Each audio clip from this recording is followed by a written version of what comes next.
this is your first time, welcome to the Gertie Sports Effect YouTube channel. Before I get to the takeaways from last night's game between the Detroit Pistons and the Boston Celtics, please hit subscribe, respectfully of course.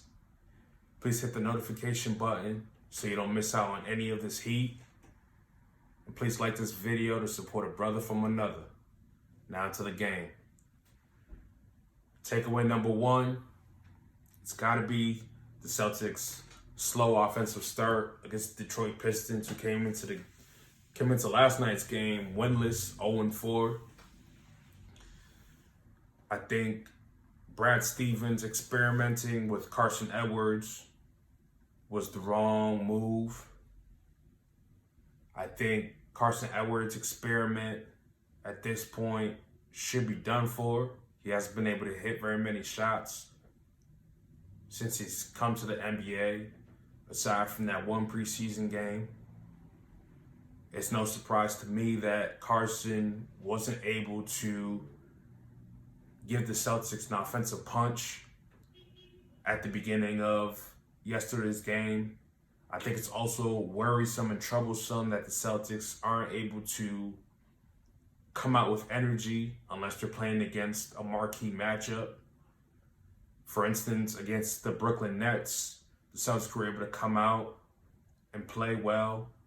Against the Milwaukee Bucks and Giannis, the same thing. So it's very worrisome that the Celtics aren't able to replicate that sort of energy against the mediocre teams of the league. And for us to get to the finals, the Celtics have to be able to beat the bottom feeders handedly, like they did against the Memphis Grizzlies. And unfortunately, the slow start gave the Detroit Pistons confidence. And that really just created an uphill battle for the Celtics to have to fight and battle through. Moving on, takeaway number two. It's got to be the draft motivation, for Josh Jackson and Saddiq Bey going into last night's game. Josh Jackson was passed over by the Celtics 3 years ago in 2017 draft. So I'm sure he still feels some resentment towards the Celtics organization. And I'm sure he came out last night with a chip, wanting to show the Celtics why he should have been drafted over Jason Tatum, which is ridiculous to say. But nevertheless, Josh Jackson came out and played hard. We can use that same draft motivation observation for Saddiq Bey as well. Saddiq Bey, who I personally would have loved to have taken over Aaron Nesmith in the draft, came out and played like he's a veteran in the NBA, knocked down open shots, exactly the things that we're looking for Aaron Nesmith to do. Albeit, Saddiq Bey does get more minutes than Aaron Nesmith. I have to say that Saddiq Bey seems to be the better player at this juncture. And I could see him becoming a serviceable NBA player moving forward. Not to say Aaron Nesmith won't be able to figure it out one day, but as of last night's game, Saddiq Bey is showing the Boston Celtics why he should have been drafted at number 14 last year. Moving on, next observation number three. It's got to be Jaylen Brown not getting the ball early and often. Jaylen Brown scored his first points around the 5:13 mark in the second quarter. In the second quarter, I believe Grant Williams had scored before Jaylen Brown did in last night's game. And for the Celtics to get anywhere far this year, they have to be able to play through this upcoming All-Star. And they need to prioritize his touches as much as they would prioritize touches for Jason Tatum. It's not feasible for us to win games when Jaylen Brown doesn't score a point until the second quarter of, a game. And especially considering the absolute work he put in against the Memphis Grizzlies, I believe that we should have been playing through Jaylen even more than we have been in the past, and especially against, a weak, in my opinion, team like the Detroit Pistons. So that's got to be a takeaway. Jaylen Brown needs to be involved just as much, if not more, than Jason Tatum, considering his efficiency from the field. Moving on. The fourth observation from this game's got to be the energy that the Celtics came out with in the third quarter. The Celtics do have a propensity to start off slow, but you can always count on them to make a run, which they did. And a lot of that has got to be, started by Marcus Smart, making great defensive plays, which leads us out on the fast break, where guys like Jaylen, JT are able to, gain a better rhythm, see the ball go in, and that spurs us to really lock in on defense. So I got to say, comparing the first quarter to the third quarter are just two different teams altogether. And it's very worrisome that it isn't until the Celtics are down double digits that they really start to play basketball. Definitely something for us to look out for moving forward here. And definitely an observation, from last night's game. Moving forward, I gotta say, Tristan Thompson and Daniel Tice in the starting lineup hasn't really been doing it for me. I think that Mason Plumlee absolutely dominated both of them. Looking at the stats, Mason Plumlee had 17 rebounds to 15 rebounds from Tristan Thompson and Daniel Tice combined. Mason Plumlee absolutely dominated Tristan Thompson and Daniel Tice. And from what I remember, there was a couple offensive series that the Pistons had where they would shoot, brick, Mason Plumlee would come down with rebound and throw it out again. Same thing, shot up, brick, Mason Plumlee goes up, grabs the rebound again. Looking at the stats, that confirms, that confirms just what I was seeing, in the game. And the Pistons had 13 offensive rebounds to the Celtics' 7 offensive rebounds, almost doubling the offensive rebounds that we were able to grab. I think as awful as he was defensively, Enes Kanter would have gave us more on the, on the glass than Tristan Thompson did, last night. I do think that Rob Williams, being hurt did play a factor in that he's able to sky high for rebounds as well. And we were missing that, when he got dinged up. But at the same time, we paid all that money to Tristan Thompson for him to come out and grab rebounds. And it seems as if, Mason Plumlee deserved that money and more based on his performance last night. Moving on, I gotta say the free throw issues this season have been troubling. The Celtics, went 50% from the free throw line last night, and 7 for 14 versus the 20 attempts that the Detroit Pistons were going to take, or that the Detroit Pistons got to take, just shows a lack of aggressiveness on the offensive end, from the Celtics perspective. But just the inability for us to make free throws is concerning, because we do have great free throw shooters on our team, so it doesn't make sense why they're not able to capitalize on those free throw attempts. There are no fans in the crowd, or if they are, there aren't very many, so it doesn't make sense why we're not able to make free throws. And it doesn't make sense why we have great offensive players and we're not able to get to the free throw line at the same clip that a Detroit Pistons team was able to. Definitely something that I'll continue to harp on, I'm sure, during these takeaways. But that was definitely noticeable in last night's game. Moving on.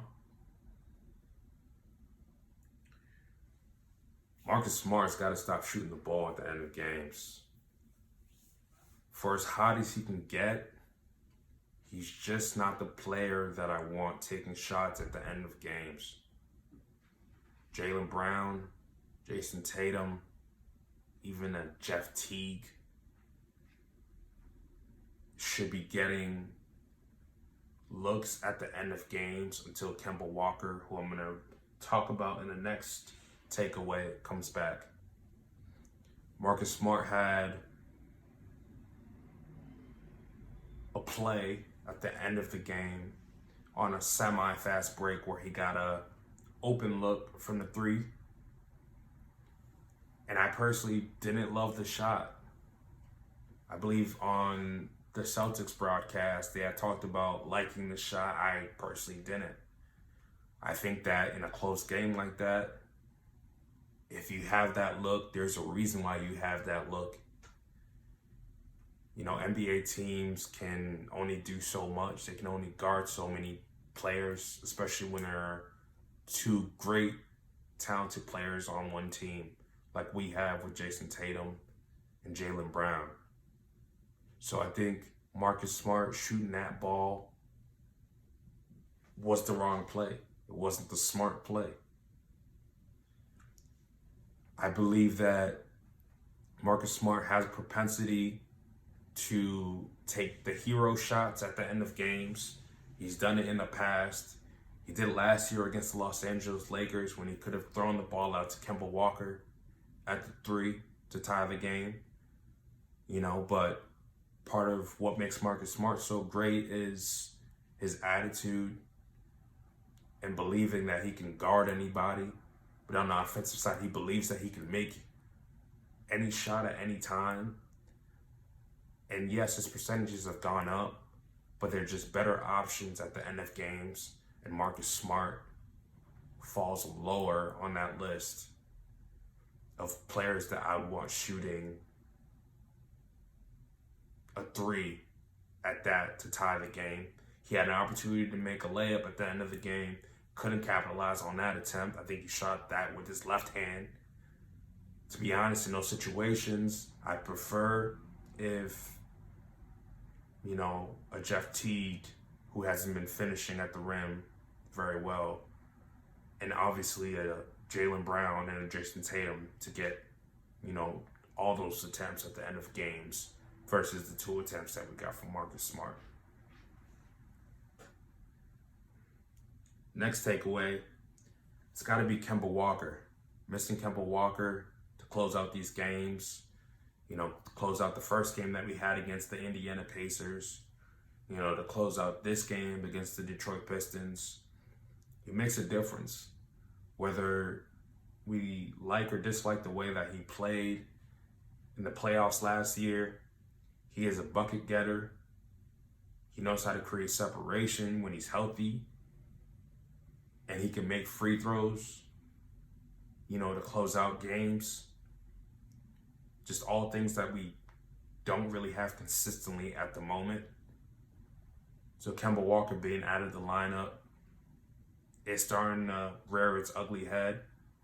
This is a game where we should have been 4-2, but we dropped to 3-3 because of an inability to close out these games. And Kemba Walker would have been a great asset to have in a close game like we did last night and the game that we had against the Pacers as well. Last but not least, Brad Stevens coaching. It's good and bad. The good, before I give the bad about Brad's coaching, was the good was that towards the end of the second quarter, he did make an adjustment, went to zone, against a poor shooting Pistons team. He did double Derrick Rose when he came over half court and got the ball out of Derrick Rose's hands at the end of the second quarter, and forced other Pistons to beat us. So just as much as I'll criticize Brad as I will coming up here, I've got to give him credit when he makes a good adjustment that gets us back into the game. And he did do so last game against the Pistons here. But just as much good as I could say about Brad, there's equally bad that I can say about Brad Stevens as well. Like, Brad had a propensity to draw up plays for a lesser Celtics team to win games. Like, I remember, an inbounds play against the Wizards to Jay Crowder, to Marcus Smart, I believe, to win a game. There's the Philadelphia series where he draws up the play for Al Horford to, score a game winner at the end of the game. But I believe Brad Stevens' play calling has regressed. His play calling, especially at the end of games, has become more perimeter oriented, whether it's ISOs or whether it's, screens being set towards the 3-point line. I believe that Brad has the capability to draw up better plays, but whether it's the players not following the plays that Brad, draws up, which is an entirely different and even probably worse issue than the plays that are being called. But Brad also not having the ability to draw up a play for easy looks has been hurting us. That Daniel Tice seal, has helped Jason Tatum a lot, has helped him score a lot of baskets and gain a good rhythm, just getting to the basket and seeing one go in. But we haven't been able to see that kind of play calling as of recent from Brad Stevens, to allow us to score easy baskets at the rim. Seems like the plays that we're having to execute on are Jason Tatum isolation or a couple screens. Last night, where finally, Jaylen Brown was able to get a shot in crunch time. He didn't execute, but at the same time, I'd like to see Brad get a guy like Jaylen Brown, heading towards the rim, towards the end of the game, versus us having to shoot a 3 because we're down by 3. These are cases where we could have closed the game out much earlier if Brad had better play calling. We were stuck on 93, I believe, for 3 or 4 minutes to end the game. And in cases like that, yes, you can go cold, but I put a lot of that on Brad Stevens.